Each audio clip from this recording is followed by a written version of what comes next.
Hello there, and you're most welcome to your number one personality show, Star Chat. You know, it is said that the biggest risk is not taking any risk.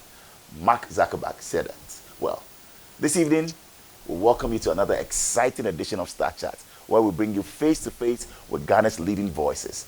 Tonight on Star Chat, we'll sit down with a man who has dominated headlines in recent weeks, sometimes for his political maneuvering, other times for controversy. Well, from leading the majority as chief whip to now steering the affairs of the minority bench, Honorable Frank Annoh-Dompreh has experienced both sides of Ghana's political divide. His re-election was a close call, with the opposition NDC threatening to challenge his victory. His recent remarks in Ablekuma North have actually sparked outrage, with many accusing him of inciting political violence. Well, is that the case? Tonight, we'll get to know. And then there's the chaos at the appointments committee. Was he justified in his actions, or does he have regrets? Beyond the heated debates and political tensions, who really is Frank Annoh-Dompreh? What drives him? We'll get to know. A true son of Nsawam Adrejui. He wears many hats: a lawmaker, a policy strategist, environmental advocate, and champion for youth empowerment. Born on the 25th day of October 1977, his academic journey took him from the University of Cape Coast, where he earned a Bachelor of Science in Agriculture, to Mount Crest University, where he pursued LLB and LL degrees. Well, he also holds multiple master's degrees in climate change, environmental science policy, and management. From his early days as president of National Union of Ghana Students, NUCS, to his current role as minority chief whip in Ghana's 9th parliament. Tonight, we sit down with the man who has represented the people of Nsawam Adrejui, bridging policy with grassroots impact and making his mark on Ghana's political landscape. Good evening, Honorable, and welcome. Yes, a pleasure. Pleasure. Happy to have you right here on the show. Well, this is Star Chat, live on Starr 103.5 FM here in Accra, on Empire 102.7 FM in Sekondi Takrade, Ultimate 106.9 FM in Kumasi. And Star Chat is brought to you by MTN, everywhere you go. Star Assurance. And we have a lot coming up on the show tonight. You stick and stay. My name is Bolare, and once again, welcome, Honorable. Thank you, so tell us, how has it been like, for you these past weeks? Few weeks. I can say maybe 3 or let's say 4. How has it been for you? Your name everywhere. Well, first of all, let me say that I'm honored. I'm honored that you find me worthy to appear on your program. It's a big honor to me. And you are one of the media anchor personalities in this country I admire. Thank you. The likes of Kweku Sechiado and Kwame Sifakine, and of course you. Thank you very much. I'm honored. The trilogy. So, the trilogy indeed. So Kweku Sechiado, Sifakine, and my good self. Yes, I'm humble. Thank you very much, Honorable. Well, back to your question. Yes. I think it's been a challenge. It's been a challenge because I've had calls from my kids, my children, my wife, my mother, and my elder brothers, who are all worried about what is happening in the media space and my name and all that, what happened in Parliament, and they know who I am. They know I'm a tough-skinned person, but I would not. There are things I wouldn't do. There are things that they thought. A few occasions they thought I went overboard. So it's been a so challenge. they told you that, right? Yes, I've received that call from. What did your children in particular say to you? How many do you have, by the way? I have 3. 3? Yes. What did they say to Daddy?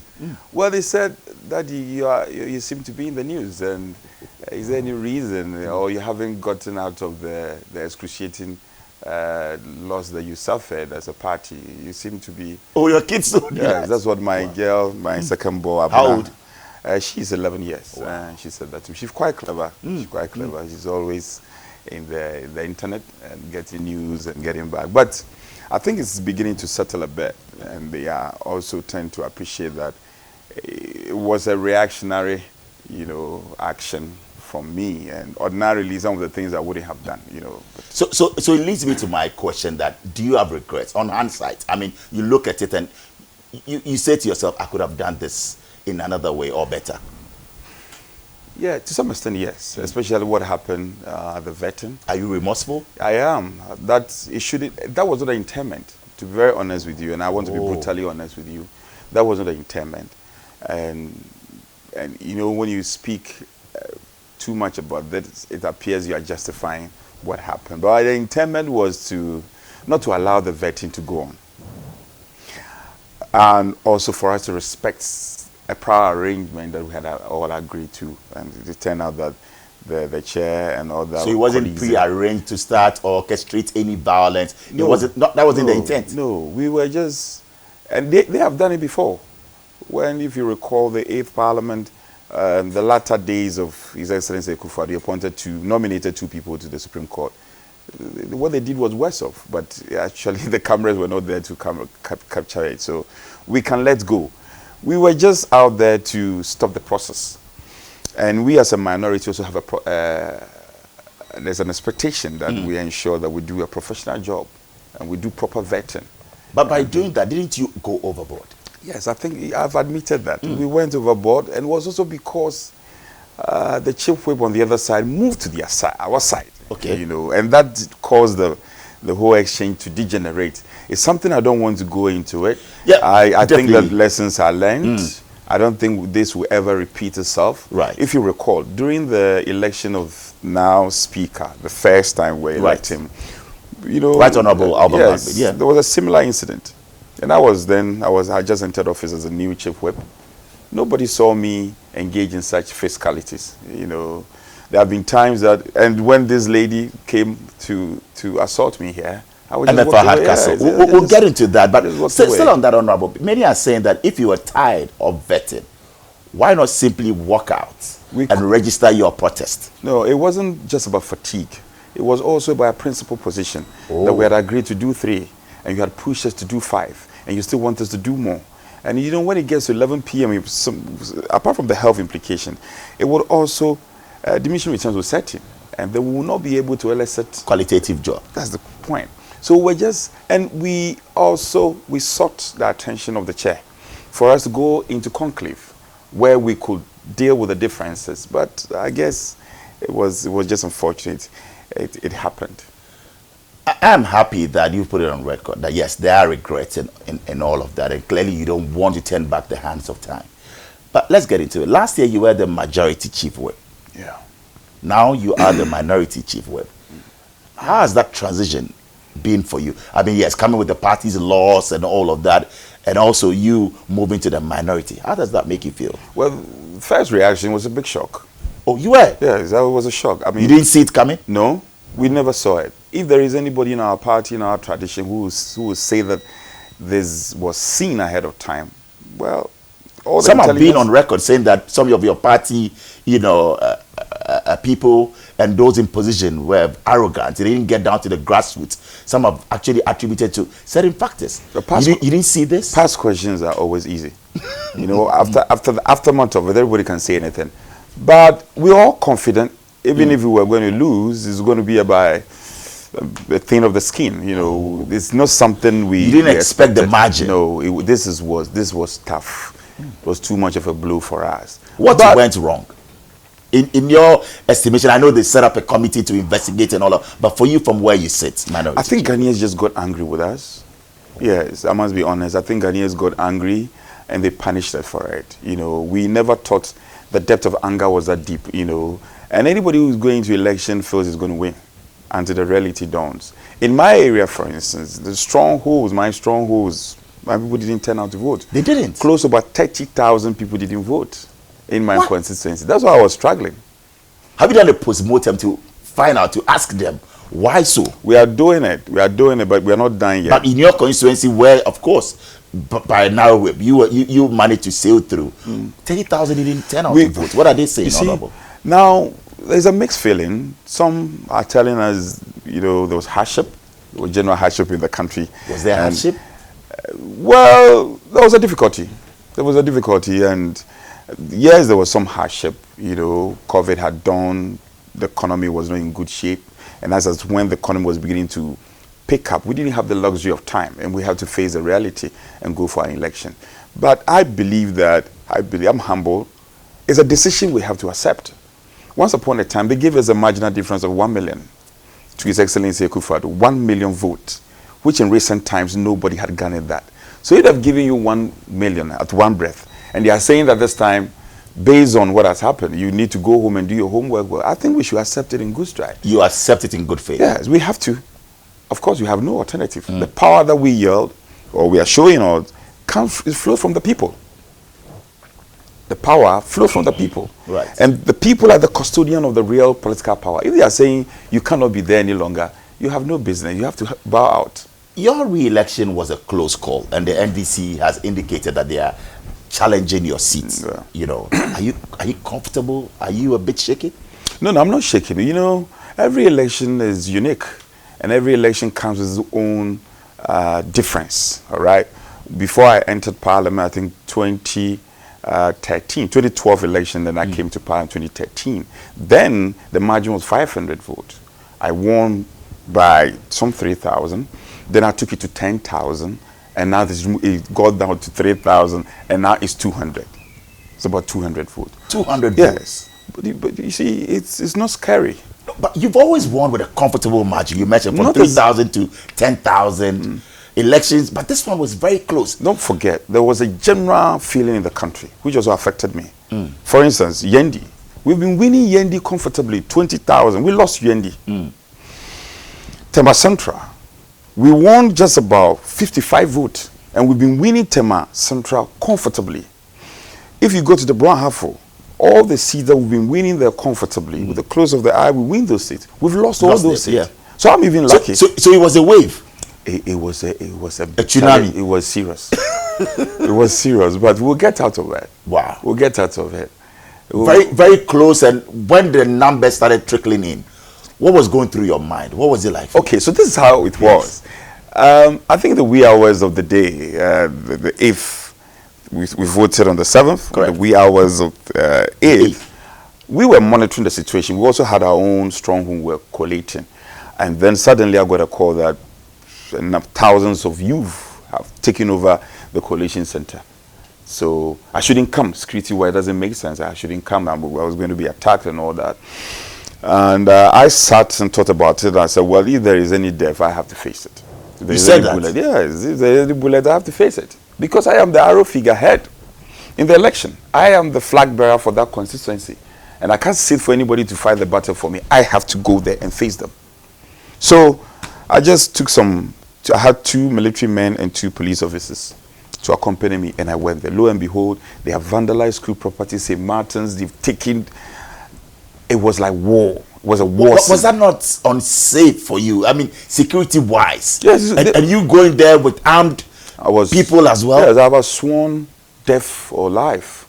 You were ready for that? Yes, I was ready for it. Honorable, isn't that too hard stance to take? They cannot take my seat in an illegal way. No, they can't. And I'm prepared to die for the seat. Yes. So, and thankfully, when I was coming to the hall, they were armed, and yet they were receding. So I went in there to make sure that the returning officer was not forced to declare. And I took hold of the returning officer, put him in a car, and let the military take him away. Then I was left alone at the hall. Wow. So now it was between me and my life. This is a major drama. You did all of that. And I'm surprised the media is not, the video is all over. The media is not talking about it. I make one statement, just one blow, and they are coming after me. But you as a member of parliament, even going into that when you know that it was a chaotic situation and anything could have happened. If I had not gone there, they would have declared for my opponent. They would have? And I would have, they declared in most of the places, and they would have made my situation worse off. So I went there to ensure they don't declare. But honorable, politics and then when I was exiting, my car was vandalized, throwing of missiles at me. My parliament can testify. An official car. You have videos of that? Oh yes, they vandalized my car beyond repair. It's terrible. Wow. But on the 4th of May 2021, I recall you actually tweeted, fix yourself, in a response to fix the country. You put up a tweet on the Fix the Country movement with an image that many found insulting. Yes. You later apologized. Yes, you see. Why do you often find yourself in such controversial situations? Well, I'm not a controversial person. That incident, I was introduced to social media I'm not a social media person, so I was introduced. And I had hired somebody to do it for me, to run it. So you didn't actually... No, I didn't do that. Somebody who was managing my account. Oh. I had to fire the person. It wasn't me, but I have to take responsibility. You see, until you are talking to me like this, nobody will even know. I didn't put out the tweet myself. So that person has been fired? Yes. Now I manage my tweet. Anything you see there is coming from me directly. So that was a big lesson. And I could not have put those abusive words to Ghanaians. No, I'm not that type. But recently, that you didn't do. But in Ablekuma North, we heard you say that if you see an NDC person fighting an MPP person, help the MPP to beat the NDC. I'm not withdrawing the statement. You're not withdrawing. I stand by that. Honorable, that is a serious statement that will incite they should take others to... No, I am ready to face the music. Whatever it takes. You'll be invited then, maybe by national security and all of that.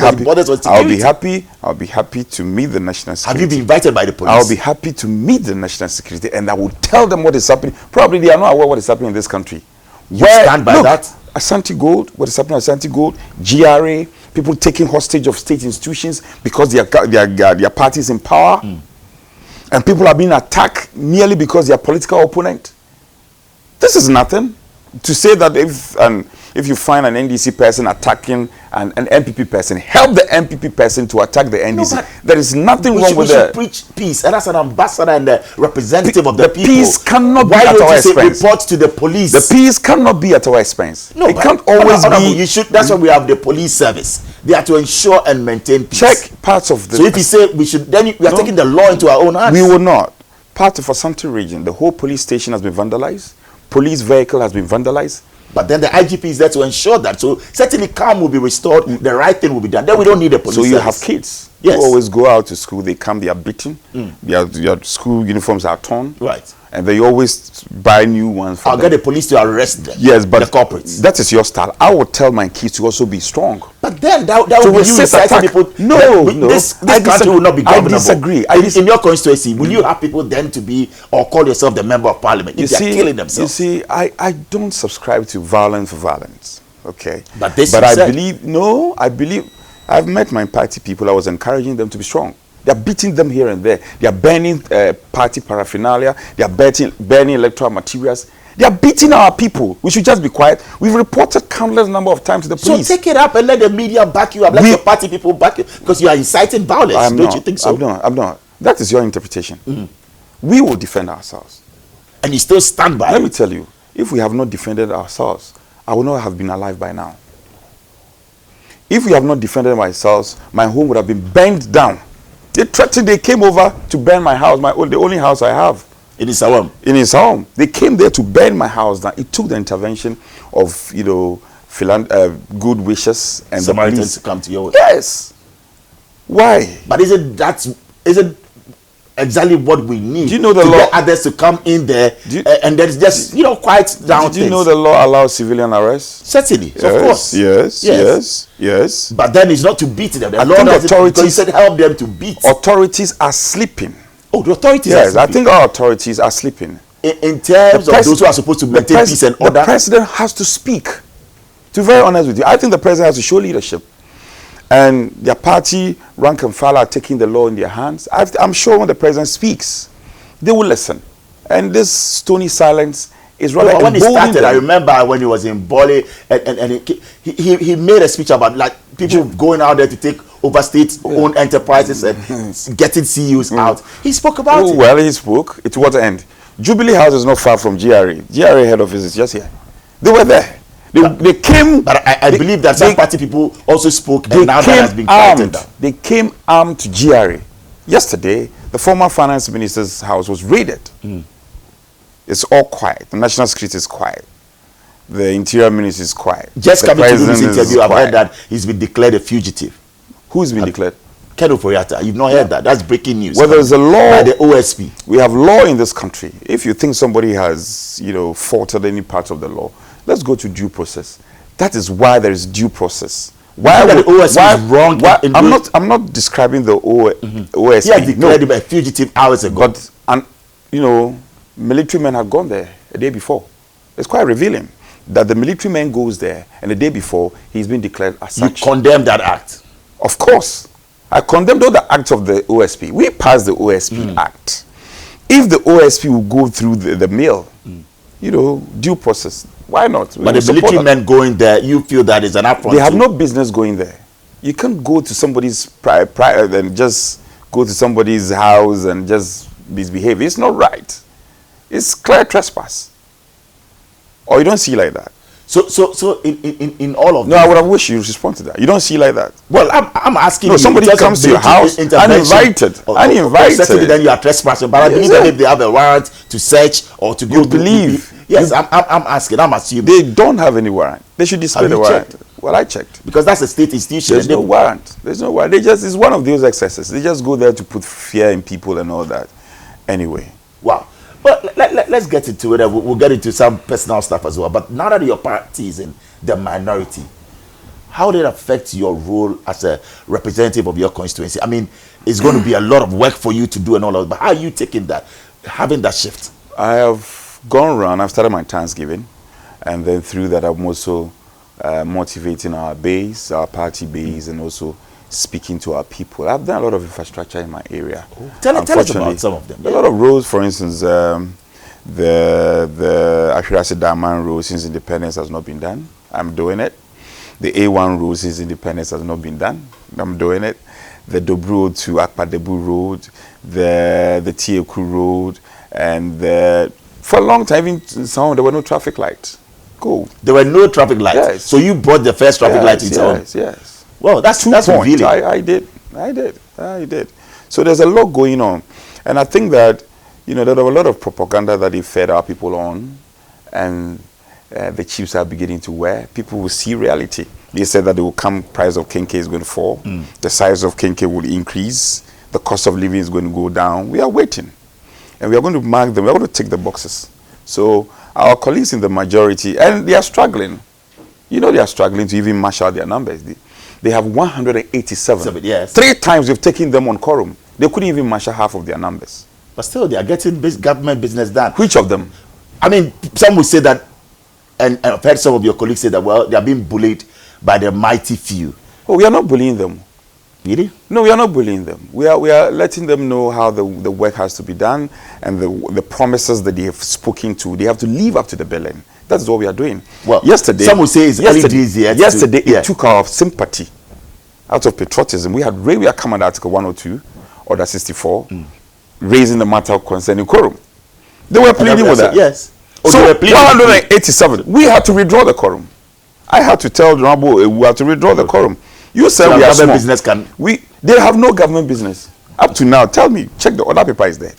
No government business. Well, but he's putting also his people in place. You know that they have to make sure that you're getting the ministers in place, you're getting deputy. So that work is being done. Until that time, don't you think that it's early days to say we have helped them? Let me tell you. I wish I have my order paper here. Right. Order 3. We stood down Order 3 and ensured that when the names come, they don't necessarily have to come to the house for appropriate referral. We came under Order 3 and stood down the orders and said that once the names are mentioned, it should be deemed to having been referred. It was the instance of the minority. But yesterday the speaker did that and referred that to the deputy. Those names are already out. Yes. Those was just a procedure. And then, again, the 3 committees, the appointment committee, the selection committee, the business committee, we in the minority gave the idea that let's form these committees, otherwise your government will come to a halt. So you're saying that you are really assisting them for government business? Record time. The number of ministers were approved. And you're not in there to sabotage, as some people why will you sabotage? Well, we will not sabotage. You can speak to any of them. We have helped them. In recent times, no government has been able to, get this number of ministers approved. Over 40 ministers approved. It's a record time. We help them. They know. Those who are reasonable, they know. Right. Early on, you mentioned your clash with MFA Hackers. And I want us to put this matter to rest as well. I mean, it's been widely discussed. We've seen the videos and all of that. But was there something we didn't see? I don't know. Maybe you should go down. You are. Why did you say you deal with it? It means that there was something that. Oh no. You see, somebody says I would deal with this. Or with this? Yes. It was in context. So it wasn't I would deal with you. How can I deal with her? No, I respect women. I respect women. I have 2 daughters. I respect women. And you realize that when the thing was getting out of hand, I just walked away. What happened behind this? Well, okay, so, you know, Mani Buama, before, when I became NUC's president, 2 years after Mani Buama became NUC's president, and I'm one person who advised him a lot. And I know he's your friend? Yes. We all grew up together, Kofodia, you know, NUC's presidents, and we are close. So when the exchanges was happening and he was seated there, I felt embarrassed. Okay. So I was going to him to tell him that, oh, Onya, it's cool. Don't worry, we're going to do it. His back was facing me. So the lady was the only person who was looking at me. So I was just signaling her to tell Buama or Mani that, okay, I want to have a word with him. Then he said, what do you call it? Something minority, micro minority, go away. She said it the first time. I didn't respond. I thought it was one of those, you know. She said it the second time. Then she said it the third time. Then I said, wow, you can't use that description for us. Even the speaker himself had withdrawn the usage of that description on us. Then the insult started. I mean, if she was right, she would have come to apologize to me. Oh, she has come to apologize? She did. So I was going to ask you, what's your current relationship with her? No, she's not my friend. I don't want to be her friend. You don't want to be her friend? Well, let's go. She's going to carry her. She has apologized to you? She did. Did you also apologize to her? Maybe people are saying that you were too harsh on the woman. I wasn't harsh. Okay. Somebody should show me evidence of where I was harsh. It will not be shameful on my part. It will not be a display of weakness for me to withdraw words that are, you know, untoward, use on her. No. I would respect womanhood. That is why I walked away. But you're saying that she has come to apologize. So you know why I raised it on the floor? Okay. I raised it on the floor because after she apologized, she was walking away and on the veranda. Yeah. She said worse things on the veranda. People heard it. Really? Senior people in government heard it. That was why I raised the matter on the House floor. It came under the appropriate orders. I think order 30 and order 31. Otherwise, I would have let go. Even the president is abused. Who am I? I'm nobody. Would you love to have a sit down with her just for, you know? Well, there are a number of people close extended an invitation who have reached out to me. Would and I said they should allow me. Them? No, let me reflect. You know, I want to do things. But don't you think you have to let things go? I've let go. I've let go. But who am I? I'm nobody. Would you want to? I mean, I would want to put a call through to MFR Castle and your good self. Let's have dinner too. On that day, I recall she suggested we should have lunch. And I said, oh, she should just take it easy. We are now doing the vetting. Let's be done with the vetting. Will you on this show say that maybe you're open if that invitation should come? I'm not a difficult person. I'm not. I love that. Look, this world, one day, you're off. Will go. Yes. I don't want to it's good to see the other side of you, because many of I'm cool. I'm cool. They don't know. I'm cool, and I'm also very emotional when I'm, you know. Right. But it's worrying when I'm provoked, you know, and after all that I've gone through, you know, at a point in time, I was in 3 courts at the same time. Did it affect your mental reasoning and your psychology? No, it rather made me strong. Oh, it did. You know, once upon a time, my university degree was held for 3 years.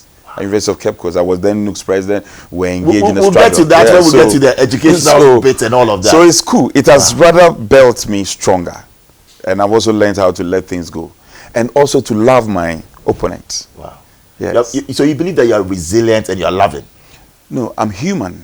I'm human. It gets to a point sometimes, the thing gets at you too much. You also have to fight back. Do you miss President Nana Akufo-Addo, former president? Do you miss him?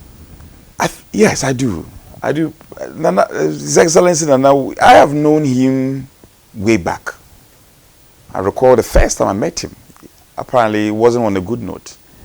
He had an accident. Then I was a young boy growing up at the barracks with my father, my late father. Oh, so you're a barracks boy? Yes, Kofodia barracks.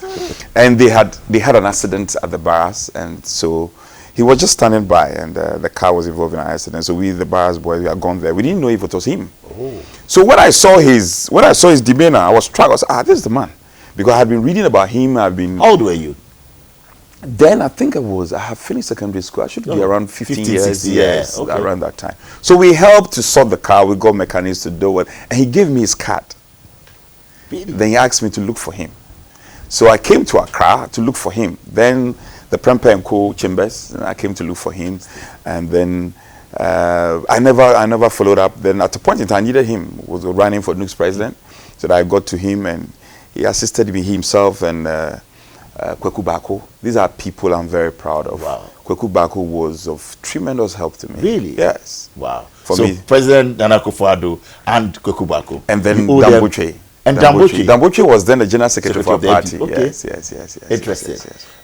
Talking about Dambucha, I also want to talk about one, colossus in your party, Osei Chei Mensah-Bonsu. Yeah. I mean, he said that he will consider becoming MPP chairman only if the party agrees by consensus. He won't contest it. Do you agree?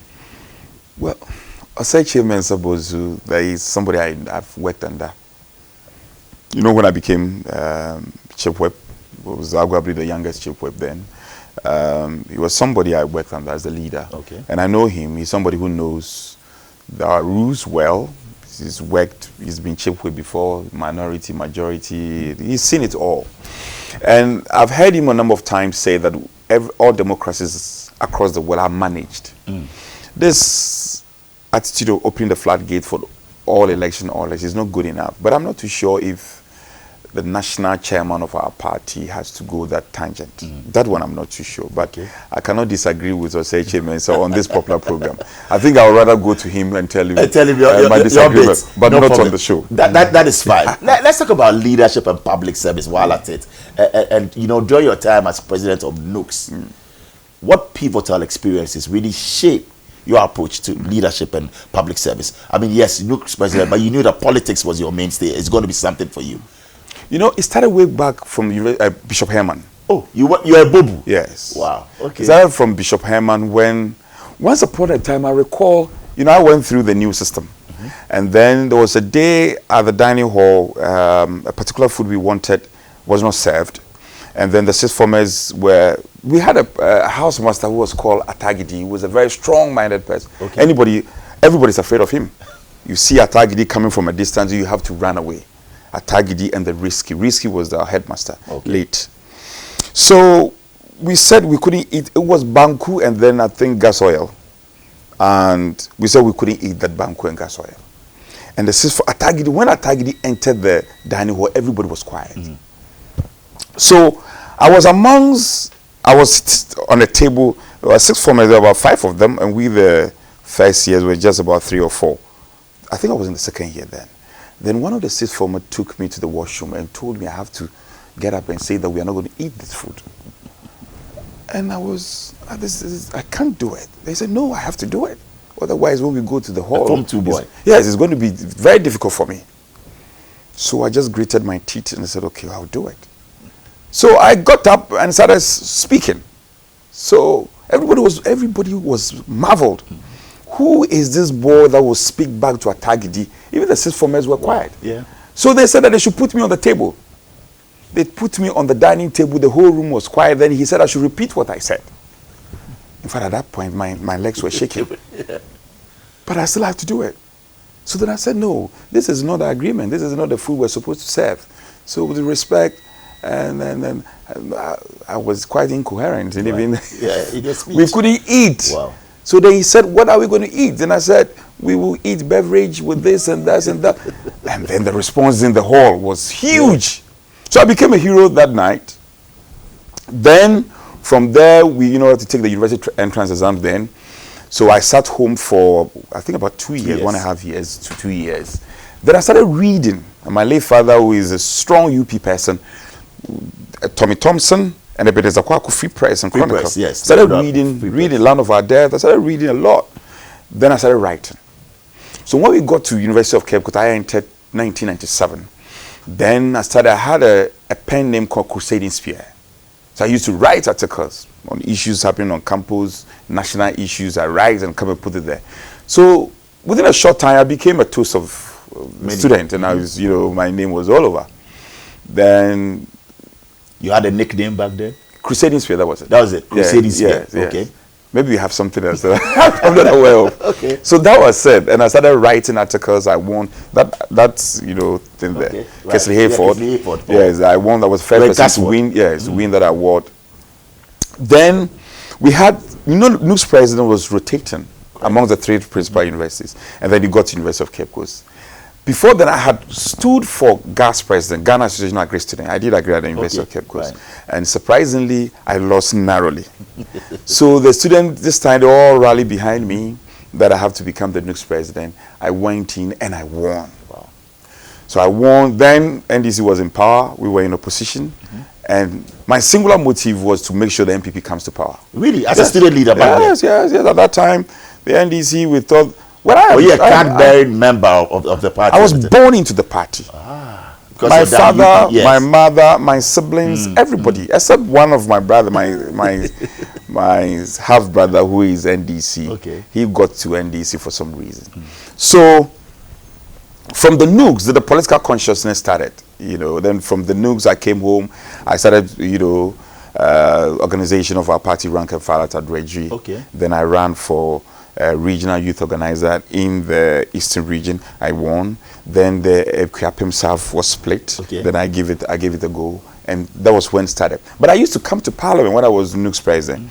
I used to come and listen to debate, you know. So that is where the political consciousness started. Okay. By University of Cape Coast, we fought the grading system.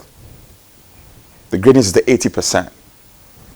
And so, I mean, not to cut, but 97, you became the president, right? I entered 97, 98, 99. Okay, because Haruna Idrisu was one time. Haruna was my senior. Senior, I think 95 or yes, Domson handed over to me. Yes. Then I handed over to Bawa. Right. Bawa. Yes. Okucheto came after 3 years after me. Yes. So that was set. And then my certificate was held for 3 years. Why? Well, today for the first time, we want to know the full when story. I talk about this story, I get very emotional. You know, I was a good student. Everybody knows. Those of my students, we went. I don't know, but I was good. So, University of Cape Coast, I was doing well. Then this leadership came, and we had to fight the grading system, and there were excesses. I'll come on talking point and, you know, practically run down the school authorities. We had radio stations on campus, I think Atlantic FM then. I'll go there and challenge the school authorities. So they saw me as a bad boy and said, this guy will teach him what the lesson is. So we stayed at demonstration on the day of a congregation. And we marred the beauty of the congregation. Then I think President Kufuor, yes, it was President Kufuor. President Kufuor couldn't come. Because Casford boy had taken hostage of the place. Under your and I was leading them. You don't have regrets doing that because this was your, congregation. On your calendar, you thought it was wise. We had to hit the university authorities at the place that they will fail most. You know, they want to just bring a system from Maryland University without actually doing the proper analysis of it. So 7 of us were rusticated. 7 of us were rusticated, and then many of them left the country. We have one professor, I've forgotten his name, he was actually my mate. Okay. Yes, so when we were rusticated, they all left the shores. And, you know, this is a poor boy from a very humble background. Right. And my mother, my father, they were all very sad. You two went here. So that was a tough moment for you. It was. And I said, at the point, they said I should apologize for my certificate to be given to me. And I said, no, in principle, I will not. And so eventually I had to apologize. We had a press conference. I apologized. I did. Which year was this? That was, I think 99, 2000. Yeah. And then they transferred it. It was a paper I had to write 3 times. I had gone to UK to continue my university. They would not release my transcript. I had to come back. I wrote that paper 3 times. Even the 3rd time, the lecturer came and stood by me. He stood by me throughout the period of writing the paper. And I sat there. It was a 1-hour paper. I told him 30 minutes I'll finish. 30 minutes I was done. Then I challenged him. If he fails me this time. During the exam, you did challenge him as well? No, you see, well, maybe I was hot-headed. Are you a stubborn cat? In quotes. Because it seems that your life is all about, you know, trying to get things done, yes, but using some manners and some routes that are not the best. Well, maybe. Are you that confrontational? I'm not confrontational, but I'm tough. I'm not confrontational. I can only react when you push and push and push. So he stood by me, as I was saying. Professor Blake, I remember his name so vividly. He taught me fisheries. And there's a formula you have to prove, like 2 pages. Oh, in fisheries? Yes, fisheries is a lot of chemistry and physics in it. Wow. And so he stood by me and I told him, Prof, I like your challenge, but this time I'm going to pass. And so they said, I told him, Prof, when you fail me this time, I'll challenge and call for remarking. And lo and behold, I passed. Wow. I passed, I got a B in that paper. Wow. So all these things put together has strengthened me. Has strengthened me in this struggle of life and all that. And what was most difficult at the point in time was I couldn't continue schooling because I couldn't have access to my transcript and my certificate. Yeah. And that delayed my education. So when I got it, then the floodgate was open. Wow. I was doing 2 masters at the same time. I was doing one master at the University of Ghana. That's it. University of Ghana Climate Change. Okay. At the same time, I was doing one at Tech. Yeah, environmental policy. Yeah. Then when I finished the 2, then I did another one. So you have 3 masters. Yes. Then I did another one at GIMPA. I think you should go back to the university and lecture or something, because you we'll love see. to study. Now I want to do the law. I've done LLB, and I did the LLB long ago, but because of parliamentary, I couldn't go to the law school. Right. I'm preparing to go to the law school. Preparing to go to the law school. Yes, I want to be an environmental consultant. Yeah, that's the area I want to specialize in. A real visionary, I must say, and an intellectual as well. You've served on committees such as Foreign Affairs, you've done that on roads and transport as well. Finance. Which committees work will you say that, look, you are most passionate about? The environment. You see, I see the environment as a source of livelihood. And I think that we, our present generation, should leave the planet better than we met it. So the pollution that happens globally, it's because Africa, third world countries, we pollute in the least, and yet we are more vulnerable. And I think that we should begin to speak up. For instance, a certain $100 billion is assured by the developed world to Africa is something that is not coming. But we can take advantage of the carbon credit. Because in part of our world, any part of our world, when you plant, it will germinate. So if you're able to plant and grow a lot of vegetation, we can buy into the Then why don't you have an advocacy group? I mean, like I said, your career spans agriculture, law, climate change, and all of that. You're an authority. We've seen institutions like Global Citizens go out there and they're championing for that climate change. I think that you being a lawmaker, don't you want to set up a body or help some group of people to do this? You mentioned the 100 billion and carbon credits. We're going to do it. We'll do it, but when, Honorable? I want to I'm putting you on the spot today on the show. I'll do with you. I'm ready. You are a respected voice. You are a very Thank respected you. voice. Thank you. I'll do with you. Wow. But I am passionate about bringing back the MPP. As opposed to the environment. I'll do because it. the environmental challenges are also there. Climate change is an issue. doing it. But now you want to focus on bringing back the For MPP. instance, I was very instrumental in the passage of the new EPA Act. I was very instrumental. The review of the Bui Power Act. Now we bring in the factor of renewable. I was very instrumental in that amendment. Are you in support of electric vehicles, EV? Yes. A program I want to do, a PhD I want to do. My PhD proposal is in the area of electronic vehicles to reduce pollution in urban cities. Yes. I mean, we are inching there. Smart cities is what everyone is moving for. And that is something, a proud moment will be that parliamentarians will also be using EVs, electric vehicles. Are we ready for that? Is something, would you want to push for something like that? You see, if you do casual analysis of the situation now, what we don't have is the structures.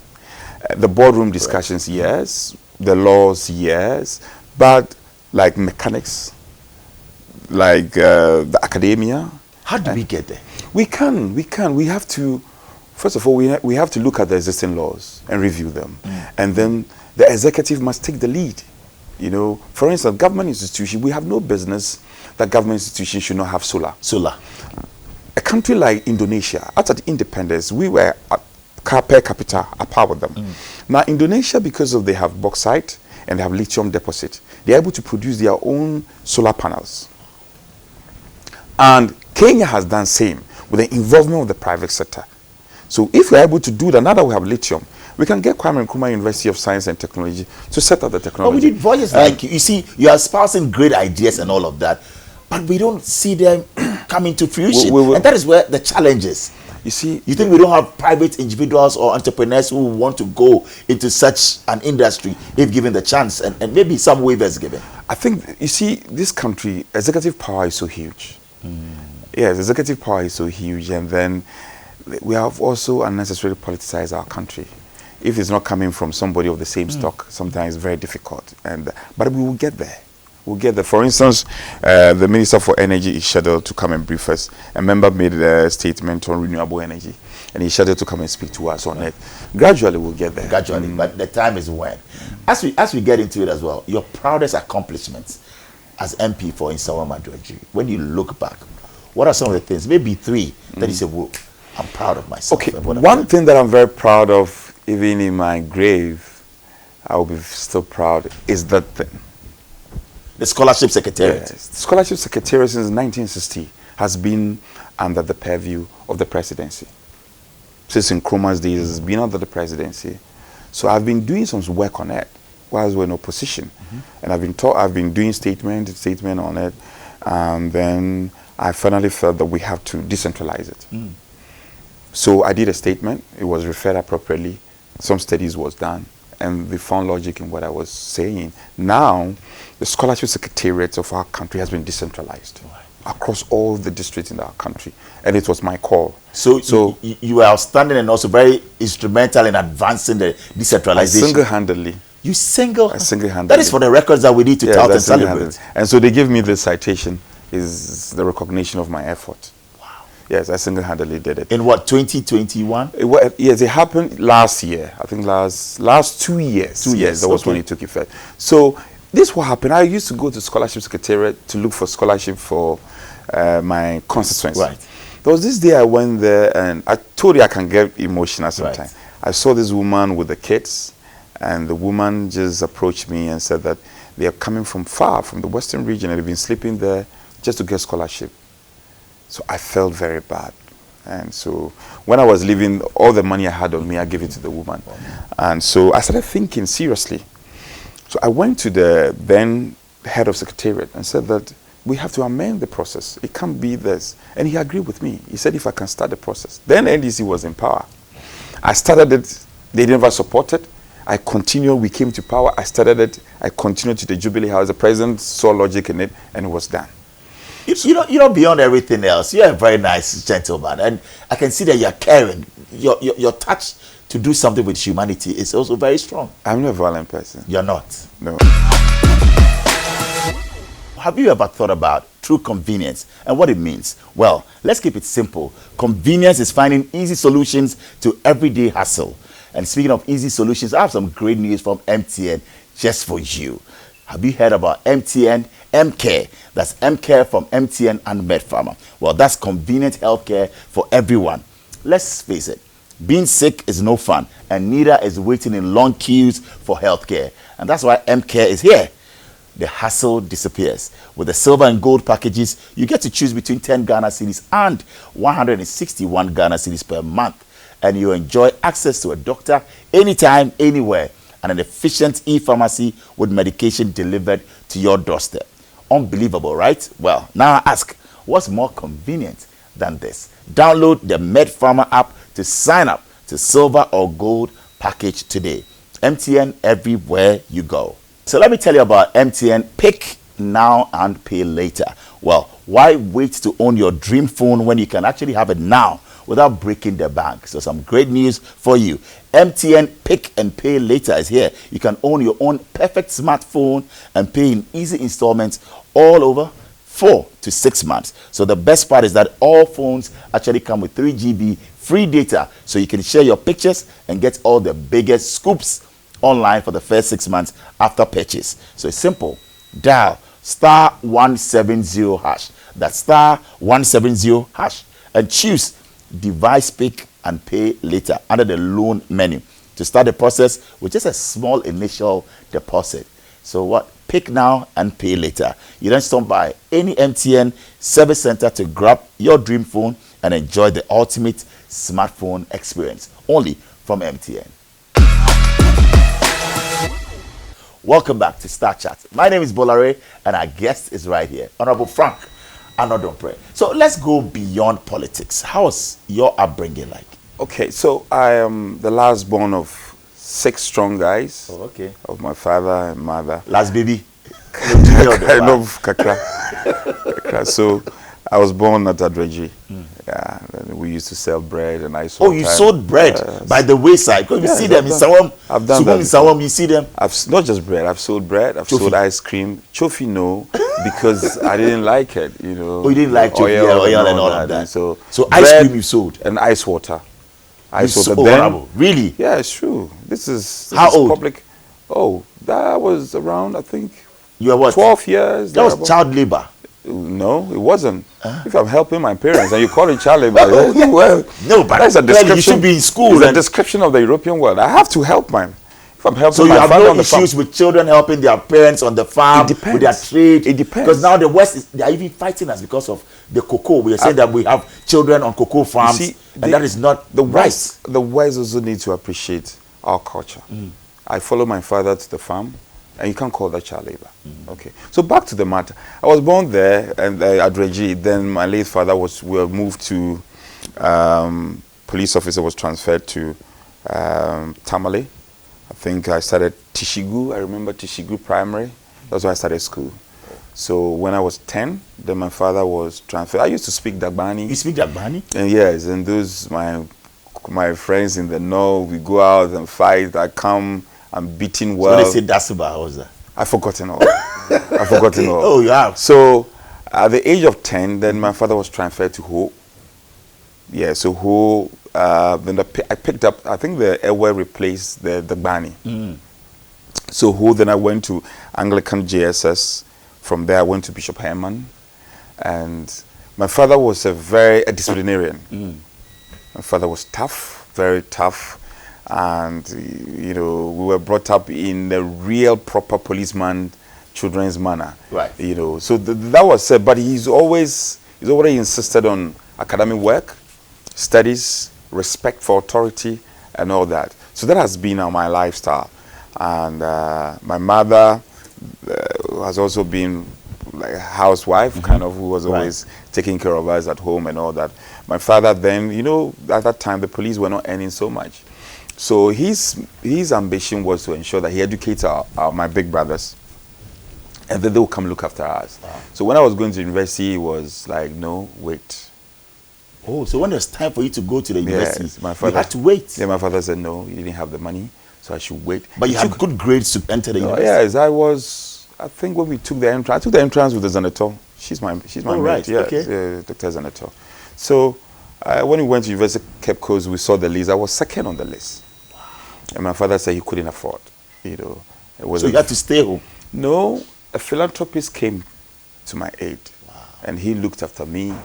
And because my father said that, no, I have too many boys who are all going to university.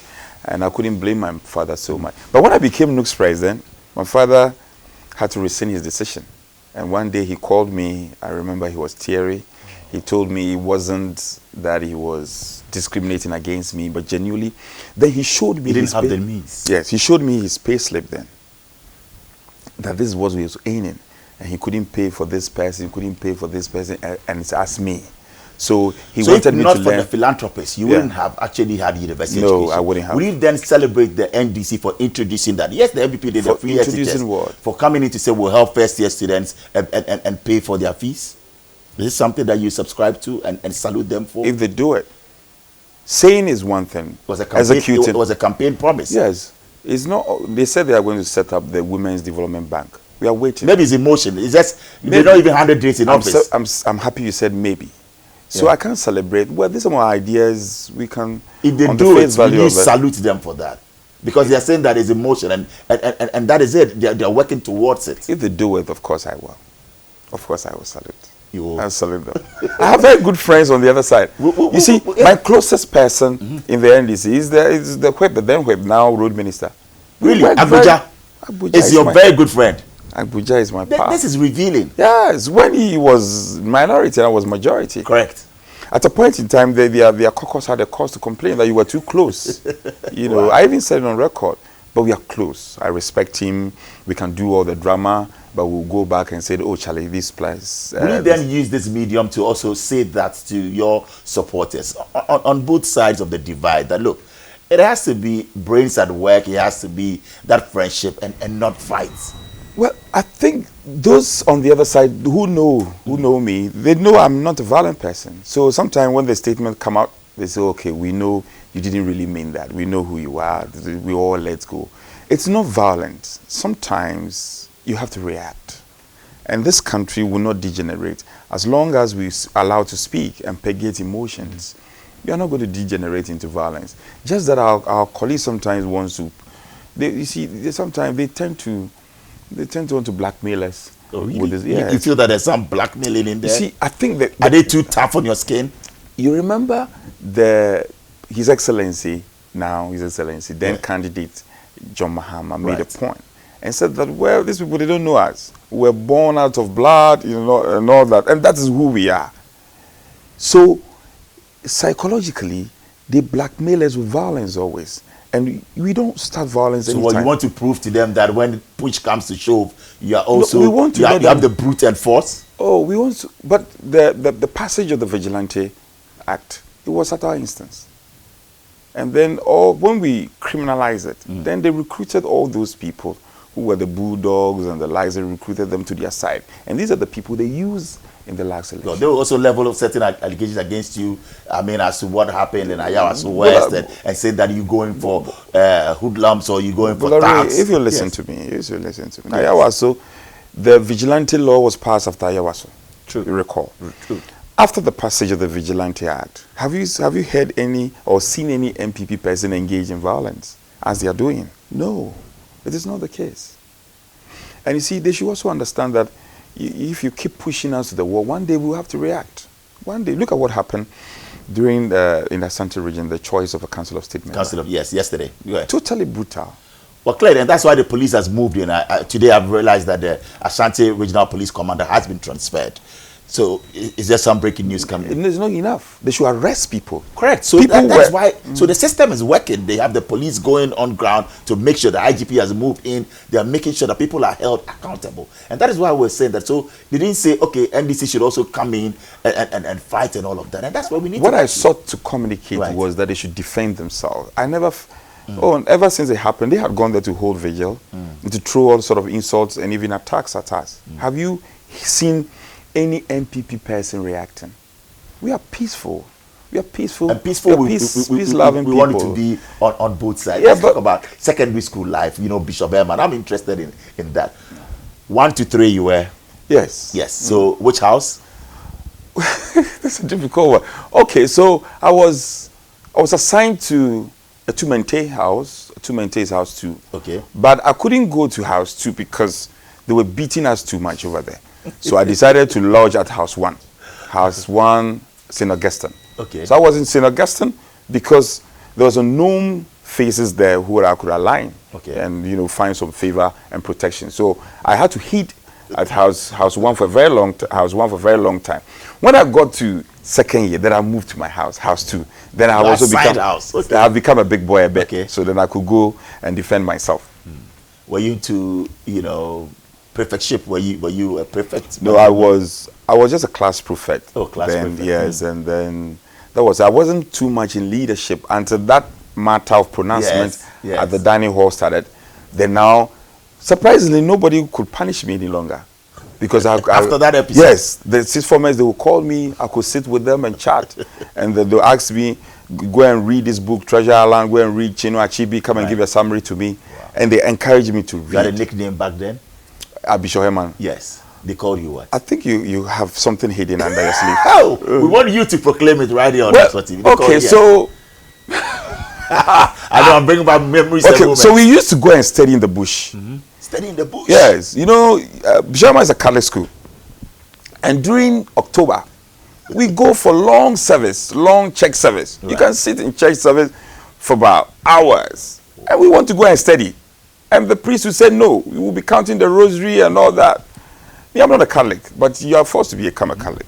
So we used to hid in the bush and study. So we had a group, we were about 5 of us, And the nickname is to call us Bemela, in everywhere practically saying that we are animals from the bush. One of my producers is an Ever, so he's just... So they used to call us Bemela. Bemela, that means what? Literal translation is like an animal from the bush. Oh. So we used to study in the bush, and we used to have our discussion. So your nickname is Bemela? Not me, the group. I accept that. The group.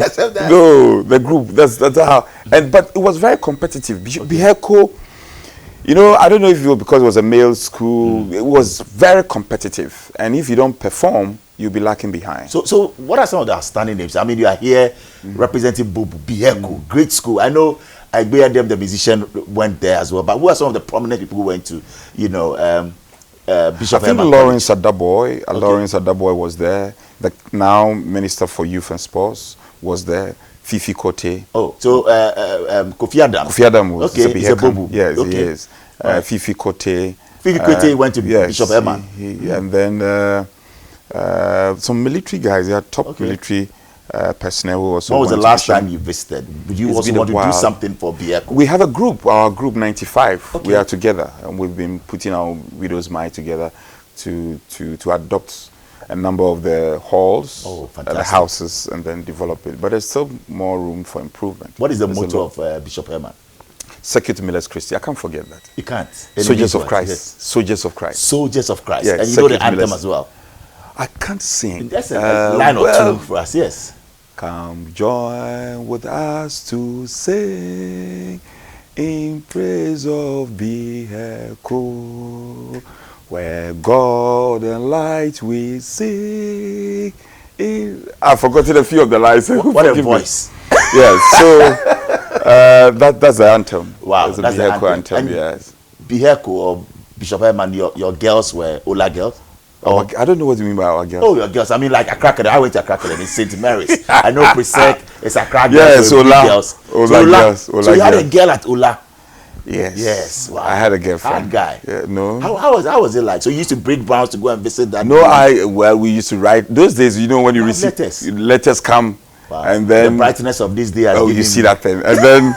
You know, when they mention your name, Charlie, you have a letter, everybody will follow you. You pick a letter you want to hit somewhere and read, you know. You used to go for fanfares and, you know, records nights. Yes.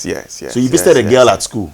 Yes, I had a girlfrin, yes. So you used to visit her? But we didn't do anything. I know, I didn't say, I'm not accusing because at that time, you know, I broke my virginity at the age of, I think, 17. 17? That was early, honorable. It wasn't 17? You didn't turn 18? No. You know... What was pushing you to just have thing of the flesh? Well, I'm human. A Christian. Well, raised up by a police officer. So was it a barracks girl? I had control. No, it wasn't a barracks. It wasn't a barracks girl. It was a friend I had admired for a very long time. And then my father, we had been transferred. My father had been transferred from. I think we moved from Ho to Koforidia. And this I had just finished secondary school. Fresh blood. When I was at secondary school, I was looking for the opportunity to do it. I never got the opportunity because we were always studying. So when I finished school, then I said, let me take this opportunity and visit her. Okay. Then I ran into her. And I was like, oh, hallelujah, at long last. But that's premarital sex. That is not good, honorable. Well, I don't know if Christian, you are profiling me today, so it's fine. It's fine. Well, 17 years. Yes, so you professed love to her and she became your girlfriend? Well, there was a one night. I couldn't even propose. You know, she admired me. Okay. And that you admire yourselves and yet you cannot say it. You see yourself. I see her coming, I'm tensed. Really? Oh, yes. Even the first day when they said I have to go and speak to her, Charlie, my hands were watery. Wow. I couldn't speak. I couldn't even look into her eyes. Look at her in the eyes and say, oh, I love you, or that kind of thing. I couldn't do it. She's still around?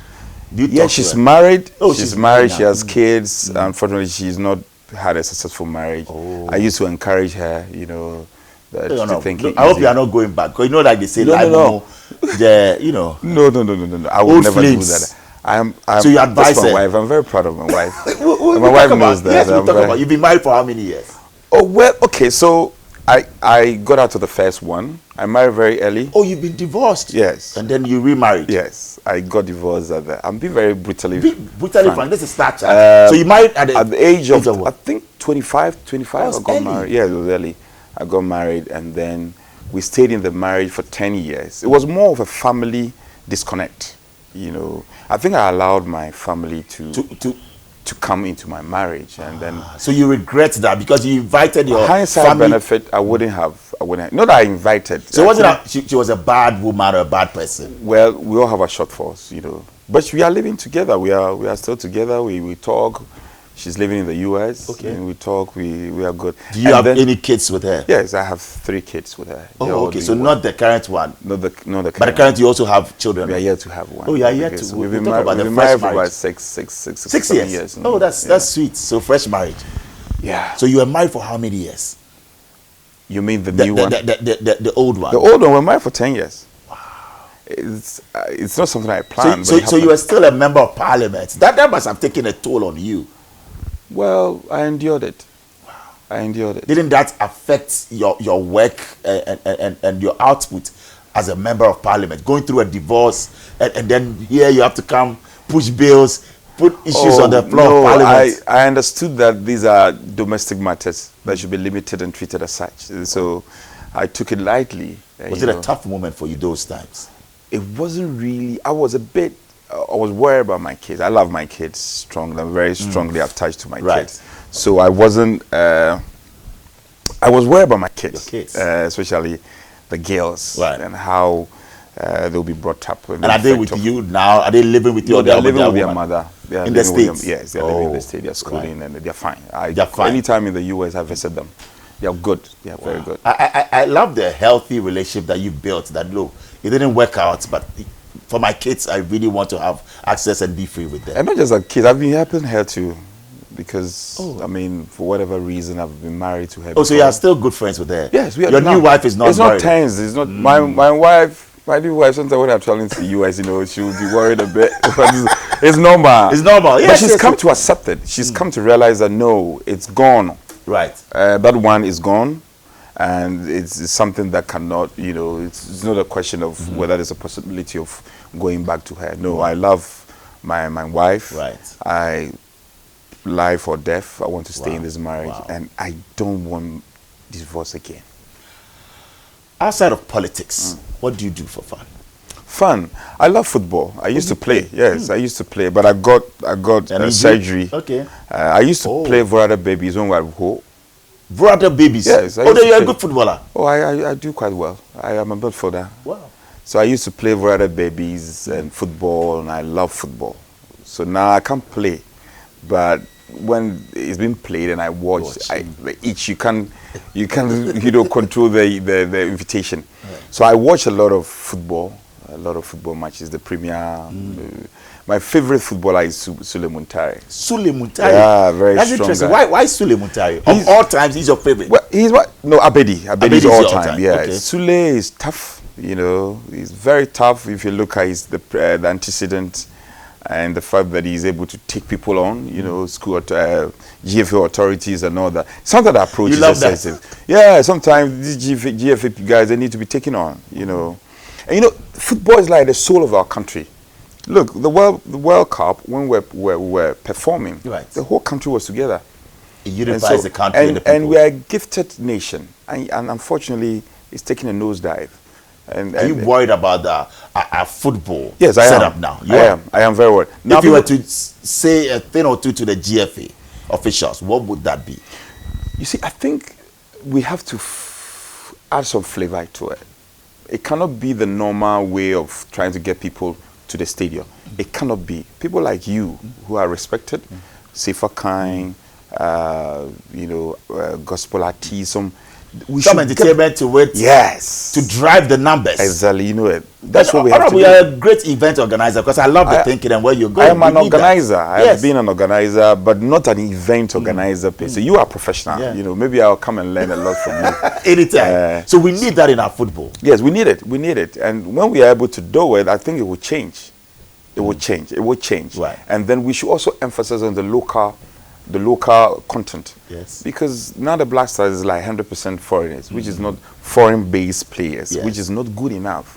The Black Stars, we should have I believe they have local players who can be, you know, supported to be in the Black Stars. That is missing, and it's quite unfortunate. Interesting insights, Honorable. Let's talk about music. Are you a lover or fan of music? And you love a genre of music here? Yeah, Shatta Wale is my number one. Oh, Shatta Wale is your number one musician. Shatta is my man. Shatta, and of course, I love how the bandana. Yes, the transition from bandana. I love him. So, which of his songs? Which one? The one he said he wants to buy moto. I'll buy moto for mama. Okay. I think I know that. My level. Yes. I know my level. I love that one. I love that one. And I love gospel. You love gospel? I love gospel. Who's your favorite gospel musician?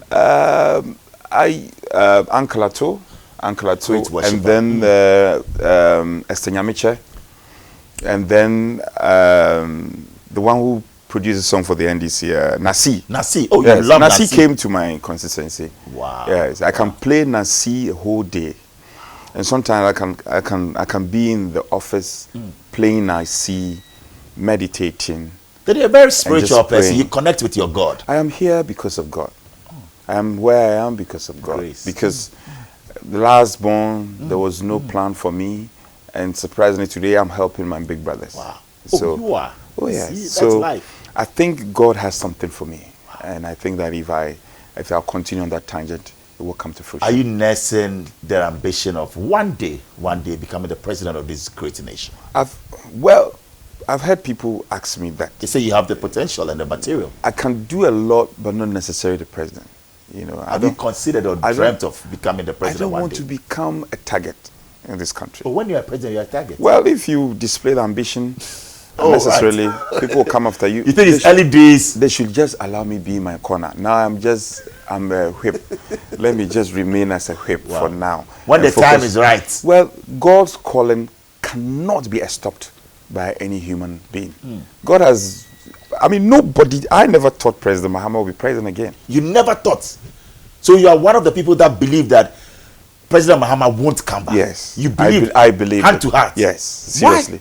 Why? Because, from what I was seeing in the country and the feedback I was getting, people said that, well, for what he did and what we have known him for, is not the risks we want to take. But he's back.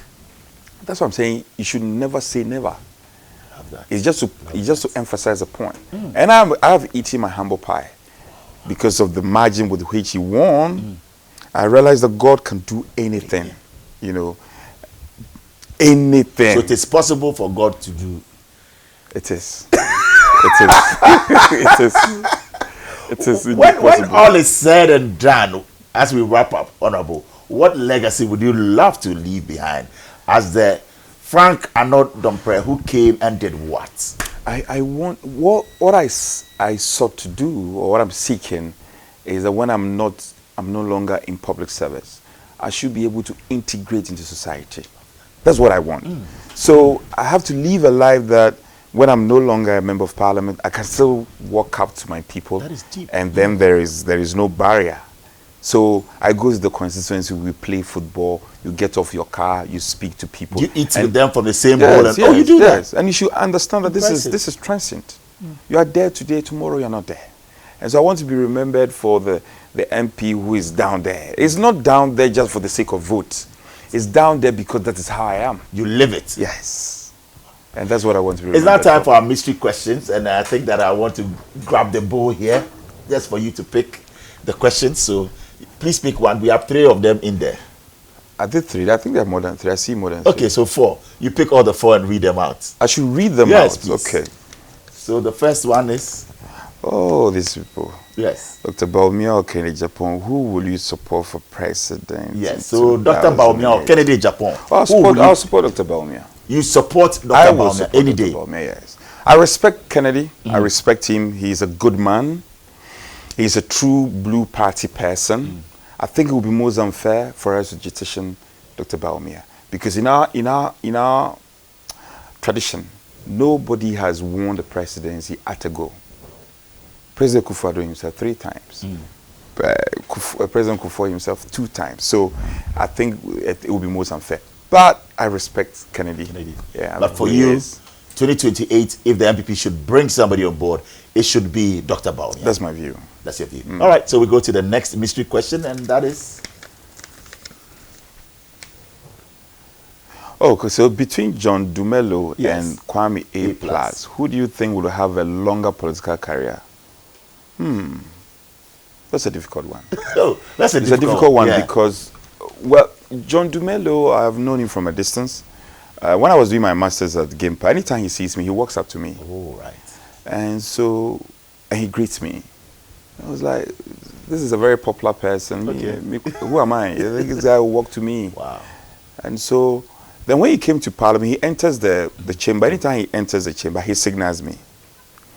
I have been looking at him. Okay. A+, he's not my friend, actually. So, but at close range, he also greets me. Okay. And then he says, oh, leader. And Right. then we exchange pleasantries and depart. I don't know who would be. It all depends. Right. It depends. You know, somebody can say one thing today and then the next moment, one statement Can make or mar you. can make or make you. Okay. So maybe I would advise A+ to be a bit reticent. You believe he should tone down a bit? I think he should tone down. You think some of his utterances they go overboard? I would not say that, but he should be careful. He should be careful. You're an experienced politician, and looking into the camera, what will you tell him? And maybe all politicians are like. I think he should be measured. If you want to speak, you should speak. That constituency was owned by us, and he took it from us. So, plus or minus, we have a number of MPP sympathizers there. So when you are speaking, and you are speaking to irritate one faction or the base, you might end up losing it because you have just entered parliament. So you should just tone down. John Dumelo strikes me as someone with a lot of promise, if he will not change. Because, in times, but he's also made some statement against... but he's come to apologize. Yes, which is good. We can all let go. Right. We all make mistakes. I've also made some mistakes.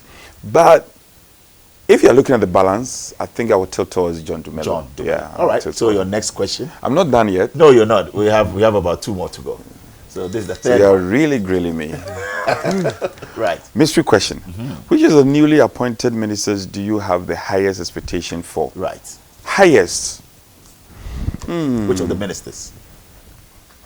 I think highest expectation. That Greek minister. The Greek minister? Yeah. Wow. That Greek minister. And why? Eric Opoku. Eric is good. And I know him quite close. You work closely?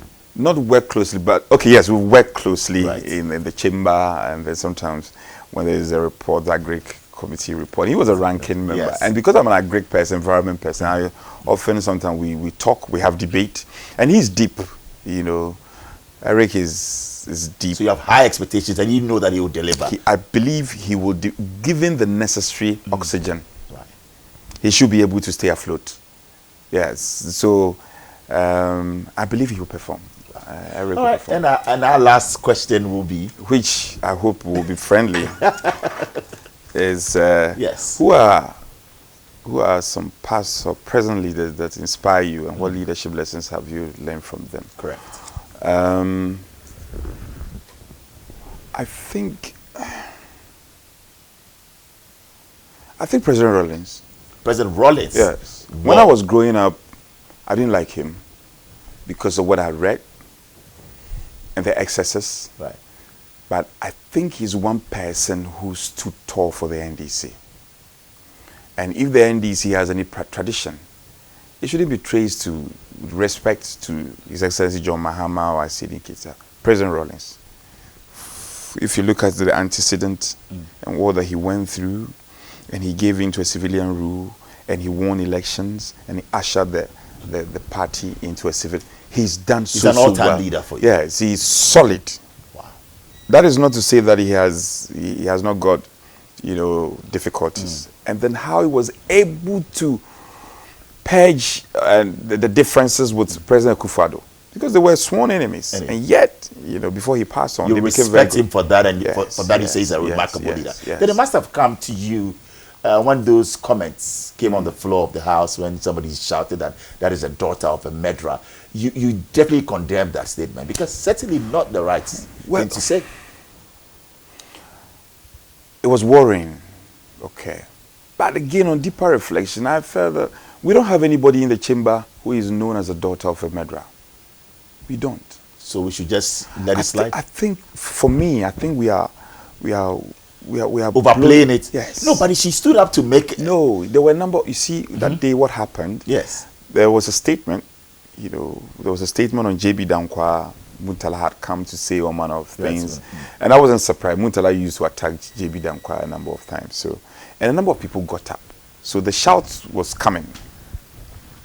I don't believe the shout came from my end. You didn't see the person? It didn't come from your end? No, I don't. I wasn't in the chamber. I was on suspension. Yes, exactly. Poor Annoh-Dompreh, I was on suspension. I was here watching television. Right. And so then I heard it. Right. I was like, wow, this is surprising. I don't know where it came from, you know. You think we should let it slide? It's much ado about nothing. I think we are pushing too much. You know, in this country, sometimes we put too much views on some of these petty issues. With respect, I respect the senator. Yes. I've worked with Fantastic her. politician. She's on the business committee on the 8th Parliament. Okay. She's been repeated in the 9th Parliament. I'm on the same committee with her. When we see ourselves, we talk. Right. She respects me, and I respect her a lot. It's mutual. Yes, she's intelligent. Very intelligent, and she's also very, very diplomatic in her dealings. Yes, very, very measured. So, and she cannot be. I don't think she's a target on our side. So she wasn't the one that. Because you see, there are people on the other side that we feel they are rough. Okay. You know, there are people on the other side we feel they are rough. They don't respect our elders, our party, and sometimes we also get rough to them. She's not one. She's not a target.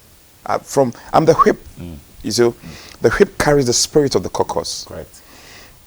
And secrets of the caucus. I know secrets of MPs. Things that they won't say outside, they'll come and tell me. Really? People from the other side? No. Oh, okay. From yes. As being the whip, they won't. But apart from that, I even hear things from the other side. Oh, we hear things. For instance, there are the okay, I won't mention names. Just something. Right.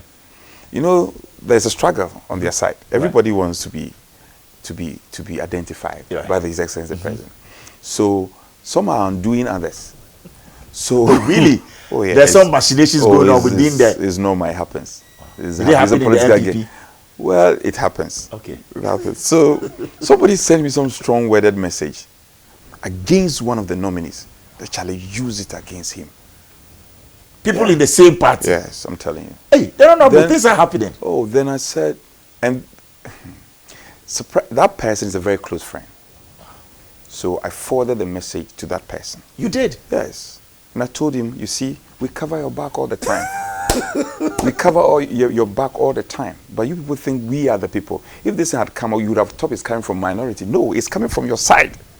The person said, use it and don't pass him. Then I said, no, I can't do it. I can't do it. So I sent the message to the person and told him to be on guard. You see, beyond the politics, there's life. And that is one thing that must dawn on us. For how long are you going to, what is the average lifespan of a human being? 75, 70. And how long are you going to be member of parliament? Or are you going to be part of the executive? You go out there into life. And so the life we are leading today, it should be a reflection one day. So I always try to make peace with people. When I offend people, I reach out to them. For instance, when I was chairman for foreign affairs, I know you are concluding. Yes. The chairman for foreign affairs, I had a tough time with Ablakwa. Yes, because some of the things he was doing, I thought he was going personal. You know, you can criticize, but when you go very personal on people, it is not my style. And I think so. Did you get time to? No, we had differences. Give and take. He's a great guy. Is he your friend? Oh, we're friends. Okay. We are very good friends. Okay. But unfortunately, when this vetting was happening, he called me. Oh, okay. Yeah, he called me to say that I should help him. Oh, wow. Okay. And then I told him, Sami, you know we go way back.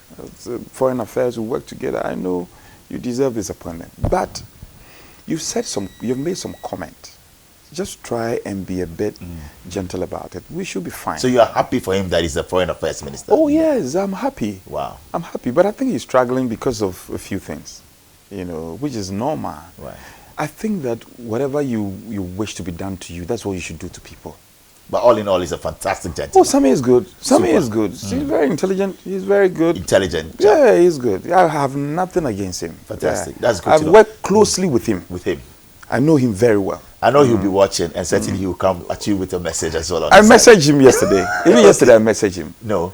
Yesterday, I messaged him. Oh, you did? Yes, I sent him a WhatsApp. Wow. I told him he shouldn't take things personal. I was working as a whip, just as he was working as an oral figurehead. I was working as a whip.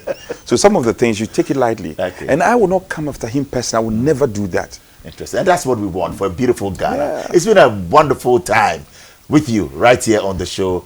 But before we go, what is your biggest fear in life?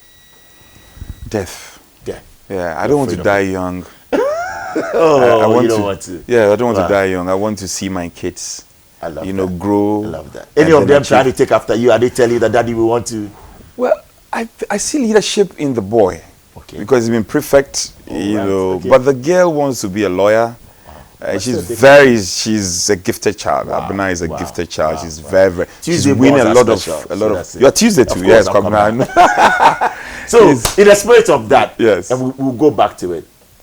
If we should put a call through to the boss of MPA, and you to have dinner at one of our local restaurants, will you accept it? Oh, why not? On that note, why not? Thank you very much to you, Madam MFR Hardcastle. That's a good one from the minority chief whip to you. No hard feelings, right? All is gone. No. She should take it cool. It's one of those things. It happens. You should take it cool. Yes. And the women on that committee all came to me, and I felt emotional. I was like, well, this lady, she just got into a mood. Right. You know, just let go. So just let let life go on. Thank you very much. Yes, it's been a great one sitting down with you. It has been Star Chat right here on Star 103.5 FM and of course on GH1 TV. In Kumasi, yes, you heard us on Ultimate FM. In Takrady on Empire FM. My name is Bolare and a big thank you to our production team. You guys are awesome. Thank you and see you next week. Bullets, right.